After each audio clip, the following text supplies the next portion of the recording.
Hello friends, പത്തരമാറ്റിന്റെ വരാൻ പോകുന്ന നല്ലൊരു അടിപൊളി എപ്പിസോഡിന്റെ റിവ്യൂലേക്ക് എല്ലാവർക്കും സ്വാഗതം. അങ്ങനെ നമ്മുടെ നവ്യയുടെ ജീവിതം ആകെ മാറി മറിയുകയാണ്. താൻ ഒരുപാട് വിശ്വസിച്ച ഭർത്താവിന്റെ വലിയൊരു ചതിയുടെ സത്യം പുറത്തു വരികയാണ്. ആ സത്യം അറിഞ്ഞ നവ്യ ദേഷ്യം കൊണ്ടാകെ തകരുകയും അപ്രതീക്ഷിതമായ ഒരു തീരുമാനം എടുക്കുകയും ചെയ്യുന്നു. ആ ത്രില്ലിംഗ് വിശേഷങ്ങളിലേക്കാണ് നമ്മളിന്ന് പോകുന്നത്. അപ്പോൾ വീഡിയോ ഇഷ്ടപ്പെട്ടാൽ ലൈക്ക് ചെയ്യാനും അതുപോലെ ചാനൽ ഒന്ന് സബ്സ്ക്രൈബ് ചെയ്ത് സപ്പോർട്ട് ചെയ്യാനും മറക്കല്ലേ. നവ്യയെ സംബന്ധിച്ചിടത്തോളം അവളുടെ ലോകം തുടങ്ങുന്നതും അവസാനിക്കുന്നതും അവളുടെ ഇഷ്ടങ്ങളിലായിരുന്നു. താൻ പിടിച്ച മുയലിന് കൊമ്പ് മൂന്നുന്ന വാശിയിൽ ജീവിക്കുന്ന അവൾക്ക് മുന്നിൽ മറ്റുള്ളവരുടെ വികാരങ്ങൾക്ക് പുല്ലുവിലയാണ്. ജീവിതത്തിൽ എന്തിനേക്കാളും ഉപരിയായി അവൾ വിലമതിച്ചിരുന്നത് താൻ ആസ്വദിക്കുന്ന ആഡംബരങ്ങളെയും ഗർവിനെയുമായിരുന്നു. മറ്റാരും തനിക്ക് മുകളിൽ വളരരുതെന്നും എല്ലാവരും തന്റെ കാൽ കീഴിൽ കഴിയണമെന്നും അവൾ ആഗ്രഹിച്ചു. ആഡംബരത്തിന്റെ അവസാന വാക്കായ അനന്തപുരി വീട്ടിൽ തന്റെ നിയമങ്ങൾക്കും തന്നിഷ്ടങ്ങൾക്കും വിരുദ്ധമായി ഒന്നും സംഭവിക്കാൻ പാടില്ലെന്ന് നവ്യക്ക് നിർബന്ധമുണ്ടായിരുന്നു. അന്നും പതിവ് പോലെ നവ്യ വലിയ ജാടയിൽ സോഫയിൽ അങ്ങനെ ഇരിക്കുകയായിരുന്നു. വിദേശത്ത് നിന്ന് കൊണ്ടുവന്ന വില കൂടിയ നെയിൽ പോളിഷ് അതീവ ശ്രദ്ധയോടെ നഖത്തിൽ തേച്ച് പിടിപ്പിക്കുകയാണ് നവ്യ.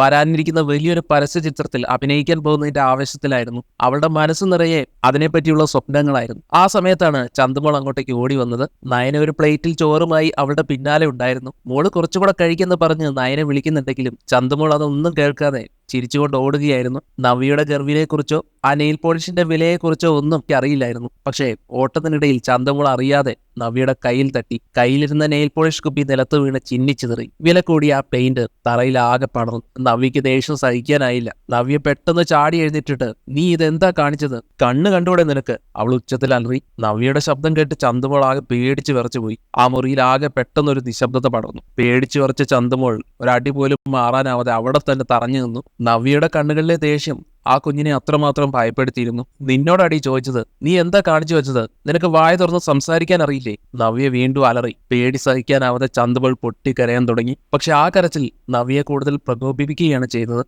ഈ ബഹളമെല്ലാം കേട്ടുകൊണ്ട് അങ്ങോട്ടേക്ക് ജലജ വരികയാണ്. സ്വന്തം മരുമകളുടെ സ്വഭാവം അറിയാമായിരുന്നിട്ടും അവളെ തിരുത്തുന്നതിന് പകരം ആ പാവം കുട്ടിയെ കുറ്റപ്പെടുത്താനാണ് ജലജ ശ്രമിച്ചത്.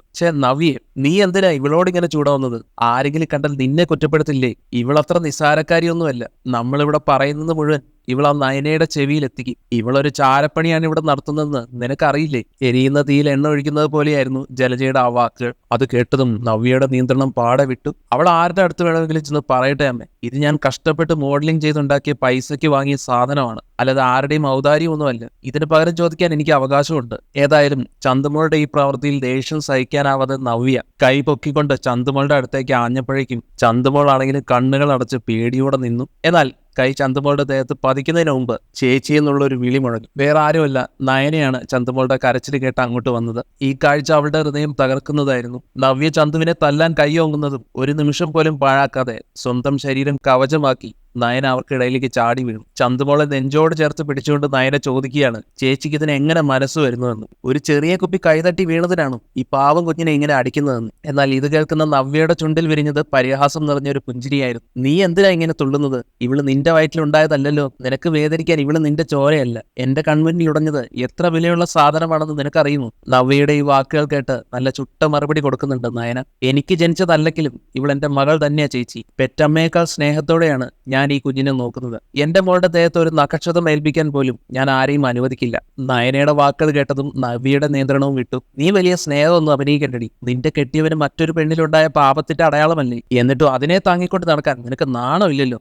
സാധാരണ ഏതൊരു പെണ്ണും ഭർത്താവിന്റെ വഴിപിഴച്ച പോക്കിനെ ചോദ്യം ചെയ്യും. പക്ഷെ നീ അങ്ങനെയല്ല. ആദർശിന്റെ ബാങ്ക് ബാലൻസും സ്വത്തുക്കളും കണ്ടപ്പോ നിനക്ക് മറ്റെല്ലാം നിസ്സാരമായി തോന്നിയല്ലേ? നവ്യയുടെ ആദർശിനെ കുറിച്ചുള്ള ആ നീചമായ വാക്കുകൾ നയനയ്ക്ക് സഹിക്കാവുന്നതിലും അപ്പുറമായിരുന്നു. മതി, എന്റെ ഭർത്താവിനെ കുറിച്ച് ഇല്ലാത്തത് പറയാൻ ചേച്ചിക്ക് ഒരവകാശവും ഇല്ല. ആദർശേട്ടൻ ആരെയും വഞ്ചിക്കുന്ന ആളല്ല. വഞ്ചനയുടെ യഥാർത്ഥ നിറം ആരുടേതാണെന്നൊക്കെ ചേച്ചി വൈകാതെ തന്നെ തിരിച്ചറിയും. നവ്യ പുച്ഛിച്ചുകൊണ്ട് പറയുകയാണ്, ഓ, നിന്റെ ഭർത്താവ് വലിയ സദ്ഗുണ സമ്പന്നൻ. എന്റെ അഭിയെ കണ്ട് പഠിക്കാൻ പറ അയാളോട്. വിശ്വസ്തത എന്താണെന്ന് എന്റെ ഭർത്താവിനെ കണ്ടാൽ മനസ്സിലാകും. അത് കേട്ടതും നയന ഗൂഢമായ ഒരു ചിരി വരുത്തിക്കൊണ്ട് പറയുകയാണ്, അഭിയോ? ചേച്ചിയുടെ ആ നല്ല ഭർത്താവ് ആദർശേട്ടനെ കുറിച്ച് എന്തൊക്കെ നുണകളാണ് പറഞ്ഞു വെച്ചിരിക്കുന്നത്? ആദർശേട്ടന് ചേച്ചിയോട് താല്പര്യമുണ്ടെന്നാണോ അയാൾ തട്ടിവിട്ടിരിക്കുന്നത്? സ്വന്തം തെറ്റുകൾ ഒളിപ്പിച്ചു വയ്ക്കാൻ മറ്റുള്ളവരെ പഴിചാരുന്ന ആ തന്ത്രം ആർക്കാണെന്ന് ചേച്ചി തന്നെ ഒന്ന് ആലോചിച്ച് നോക്ക്. ഏതായാലും വാഗ്വാദം മുറുകുന്നതിനിടയിൽ ആദർശ് അങ്ങോട്ടേക്ക് കടന്നു വന്നു.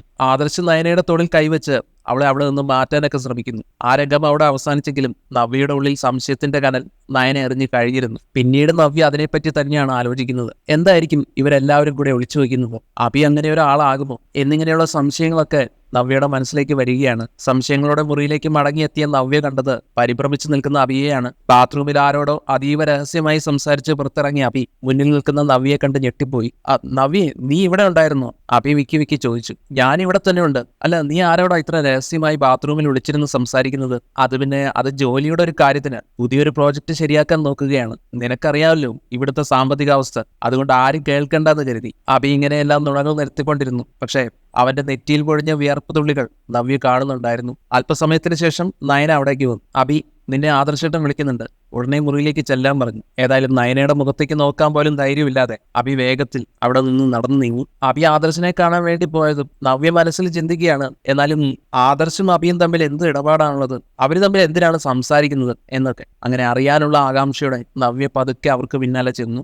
ആദർശിന്റെ മുറിയുടെ വാതിൽ ശബ്ദമില്ലാതെ അടഞ്ഞു. നവ്യ വാതിലിനോട് ചേർന്ന് നിന്ന് കാതോർത്തു. അകത്തുയരുന്ന ഓരോ ശബ്ദവും അവളുടെ ജീവിതത്തെ തന്നെ മാറ്റിമറിക്കാൻ പോകുന്ന സത്യങ്ങളിലേക്കുള്ള സൂചനകളായിരുന്നു. വാതിലിന്റെ വിടവിലൂടെ ആദർശിന്റെ ശബ്ദം കേട്ടപ്പോൾ നവ്യ ഒന്ന് തറഞ്ഞു നിന്നു. ആദർശ് പറയുന്നത്, അഭി, നീ സൂക്ഷിക്കണം. സത്യങ്ങളെല്ലാം നവ്യയോട് തുറന്നു പറയാൻ സമയമായി. ഇനി ഇതിങ്ങനെ വലിച്ചു നീട്ടാൻ പറ്റില്ല. നയനയുടെ നിയന്ത്രണം പോയിരിക്കുകയാണ്. ഇത് കേൾക്കുന്നത് അഭിക്ക് പേടിയാവാൻ തുടങ്ങി. അഭി കെഞ്ചിക്കൊണ്ട് പറയുകയാണ്, ഏട്ടാ പ്ലീസ്, ഇപ്പോഴൊന്നും പറയല്ലേ. അവൾക്കിത് താങ്ങാൻ പറ്റില്ല. സത്യം പറഞ്ഞ അവൾ എന്നെ കൊല്ലും. ഇതങ്ങോട്ട് കേൾക്കുന്നതും നവ്യയുടെ ചങ്കൊന്ന് പിടഞ്ഞു. എന്താണ് എനിക്ക് താങ്ങാൻ പറ്റാത്ത അത്രയും വലിയ സത്യം? അങ്ങനെ ആലോചിച്ച് നിൽക്കുമ്പോഴാണ് ജലജ അങ്ങോട്ട് വന്നത്. നീ എന്താ നവ്യ ഇവിടെ ഒളിഞ്ഞു കേൾക്കുകയാണോ? ജലജയുടെ ചോദ്യം കേട്ട് നവ്യ പേടിച്ചു പോയി. അമ്മേൻ, അഭിയും ആദർശേട്ടനും അകത്ത് എന്തോ രഹസ്യം പറയുവാണ്. എനിക്കത് അറിയണം. അപ്പൊ ജലജ പറയുന്നുണ്ട്, അവൻ വല്ല ജോലിയുടെ കാര്യവും ചോദിക്കാൻ പോയതായിരിക്കും നവ്യെ. നീ വെറുതെ ഓരോന്ന് സങ്കല്പിക്കാതെ. ഇങ്ങനെയും പറഞ്ഞുകൊണ്ട് ജലജ അവളെ നിർബന്ധിച്ച് അവിടെ നിന്ന് മാറ്റി. പക്ഷെ അപ്പോഴും നവ്യയുടെ മനസ്സ് അഭിയുടെ വാക്കുകളിൽ തന്നെയായിരുന്നു. അങ്ങനെ ഉച്ചയ്ക്ക് ശേഷം അഭിക്ക് മറ്റൊരു ഫോൺ വന്നു.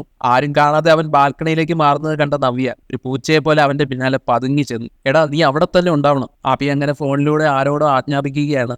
ആരെങ്കിലും വന്നാൽ ഉടനെ പറയണം. പിന്നെ ആ അനഘ, അവളെ പ്രത്യേകം ശ്രദ്ധിക്കണം. അവളെങ്ങാനും കണ്ണു തുറന്നാൽ പഴയ പോലെ ആയാൽ പിന്നെ എന്റെ അവസാനമാണ്. അവളുടെ അനക്കം പോലും എനിക്ക് പേടിയായി. അനഘ എന്നുള്ള പേര് കേൾക്കുന്നത് നവ്യ വീണ്ടും ഞെട്ടുകയാണ്. അഭി തന്നിൽ നിന്ന് എന്തൊക്കെയോ മറക്കുന്നുണ്ടെന്ന് അതോടെ നവ്യക്ക് ഉറപ്പാവുകയാണ്. പിന്നീട് മുറിയിൽ വെച്ച് നവ്യ അഭിയെ നേരെ അങ്ങ് നേരിട്ടു. അഭി, നീ സത്യം പറ, ആരാണ് ഈ ചന്തുമോളുടെ അച്ഛൻ? ചോദ്യം കേട്ട അഭി ഒന്ന് വേർത്തു. നീ എന്തൊക്കെയാ നവ്യ ഈ ചോദിക്കുന്നത്?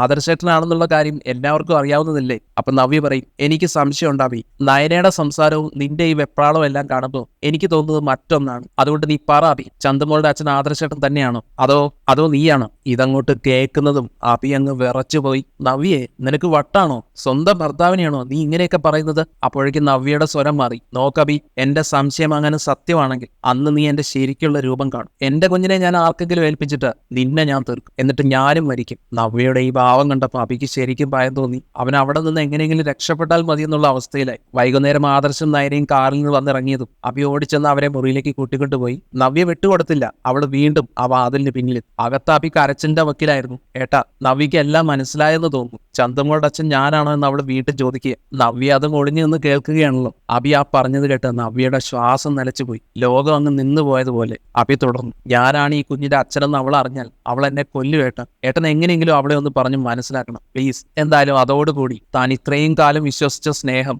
ഒരു വലിയ ചതിയായിരുന്നു എന്ന് തിരിച്ചറിഞ്ഞ നവ്യ തകർന്ന് തരിപ്പണമായിട്ട് അവിടെ നിന്നു. നവ്യയുടെ കാലിനടിയിലെ മണ്ണ് ഒലിച്ചു പോകുന്നതായി അവൾക്ക് തോന്നി. ജീവനേക്കാൾ അധികം വിശ്വസിച്ച ഭർത്താവ് തന്നെ വെറും ഒരു കളിപ്പാവയാക്കുകയായിരുന്നു എന്ന സത്യം അവളുടെ ഹൃദയത്തെ കീറി മുറിച്ചു.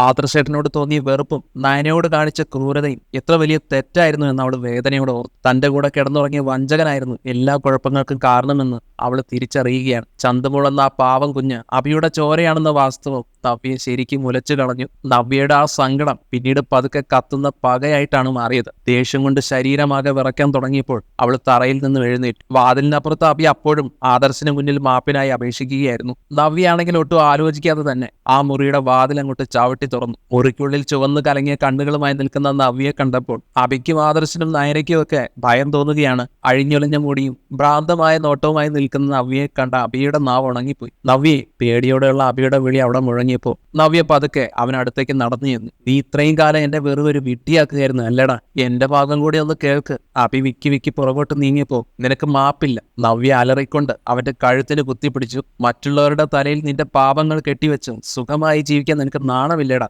എന്നും പറഞ്ഞാണ് അഭിയുടെ കഴുത്തിന് കുത്തിപ്പിടിക്കുന്നത്. ആദർശും നയനയും ചേർന്ന് നവ്യയെ ബലമായി പിടിച്ചു മാറ്റാനൊക്കെ ശ്രമിക്കുന്നുണ്ട്. നവ്യയെ നീ സ്വയം നിയന്ത്രിക്ക്, ആദർശ് ഉറക്കെ പറഞ്ഞു. പക്ഷെ അവൾ ആരെയും കേൾക്കാൻ കൂട്ടാക്കിയില്ല. ഇവൻ കാരണം എന്റെ ജീവിതം ചാരമായി, ഇവൻ ഇനിയും ജീവിക്കരുത്. ഇങ്ങനെയും പറഞ്ഞ് നവ്യ അഭിയെ ദൂരേക്ക് തള്ളിയിട്ടു. അപ്പോഴാണ് അടുത്തിരുന്ന കനമുള്ള ആ വെങ്കല വിളക്ക് അവളുടെ കണ്ണിൽപ്പെട്ടത്. ആലോചനകൾക്ക് സ്ഥാനമില്ലാത്ത അത്രയും ദേഷ്യത്തിൽ അവൾ അത് കയ്യിലെടുത്തു. അരുതുമോളെ, നീ അത് ചെയ്യരുത്. ജലജ അപ്പോഴേക്ക് നിലവിളിച്ചുകൊണ്ട് ഓടിയെത്തി. പക്ഷേ നവ്യയുടെ കൈകൾ അപ്പോഴേക്ക് ആഞ്ഞു കഴിഞ്ഞിരുന്നു. തലയ്ക്ക് മാരകമായ അടിയേറ്റ അഭി അമ്മേ എന്നൊരു ധീരരോധനത്തോടെ ചോരയിൽ കുളിച്ച് താഴെ വീണു. തറയിൽ ചോര പടരുന്നത് കണ്ട ജലജ മകന്റെ അടുത്തേക്ക് വീണ് പൊട്ടിക്കരഞ്ഞു. നവ്യ കിതച്ചുകൊണ്ട് ആ വിളക്ക് താഴെയിട്ടു. തന്റെ ജീവിതം തകർത്തവന് താൻ തന്നെ ശിക്ഷ നൽകിയെന്ന ആശ്വാസം അവളുടെ മുഖത്ത് തെളിഞ്ഞു. ആ ഒരു സമയത്ത് അനന്തപുരിയില് ഗോവിന്ദനും നന്ദുവും ഒക്കെ എത്തിയിട്ടുണ്ടായിരുന്നു. ബഹളം കേട്ട് ഗോവിന്ദനും നന്ദവും മുറിയിലേക്ക് പാഞ്ഞെത്തി. രക്തത്തിൽ കിടക്കുന്ന അഭിയെയും വിറച്ചു നിൽക്കുന്ന നവ്യയും കണ്ട് അവർ സ്തംഭിച്ചുപോയി. നിയമം നടപ്പിലാക്കേണ്ട നന്ദുവിന് സ്വന്തം ചേച്ചിയുടെ പ്രവൃത്തി കണ്ടു നിൽക്കാനേ ആയുള്ളൂ. നന്ദു ചോദിക്കുന്നുണ്ട് നവ്യയോട്, ചേച്ചി നീ ഇത് എന്ത് പണിയായി കാണിച്ചത്? നവ്യയുടെ മുഖത്ത് പക്ഷെ ഭാവവ്യത്യാസം ഒന്നുമില്ലായിരുന്നു. അവൾ ശാന്തമായ അച്ഛനെ നോക്കി പറഞ്ഞു, വഞ്ചിച്ചവർക്ക് കൊടുക്കേണ്ട ശിക്ഷ ഞാൻ തന്നെ കൊടുത്തു വച്ച, അതിലപ്പുറം ഒന്നും എനിക്ക് പറയാനില്ല എന്ന്. ആദർശ് പിന്നൊട്ടും വൈകിയില്ല. രക്തത്തിൽ കുളിച്ചു കിടന്ന അഭിയെ എങ്ങനെയെങ്കിലും ആശുപത്രിയിൽ എത്തിക്കാനുള്ള ഓട്ടത്തിലായിരുന്നു ആദർശ്. അപ്പോഴേക്കും ദൂരെ നിന്ന് പോലീസ് ജീപ്പിന്റെ സൈറൻ ശബ്ദം കേട്ടു തുടങ്ങി. താൻ അഹങ്കാരത്തോടെ കെട്ടിപ്പൊക്കിയ ഈ ആഡംബര ലോകം തന്റെ കൺമുന്നിൽ തകർന്നു വീഴുന്നത് നവ്യ കണ്ടു. ഒടുവിൽ നിയമത്തിന്റെ മുന്നിലേക്ക് നടന്നു നീങ്ങാൻ തയ്യാറായി. തന്റെ കൈകളിൽ വിലങ്ങ് വീഴുന്നത് കാത്ത് നവ്യ അവിടെ തന്നെ ഉറച്ചു നിന്നു.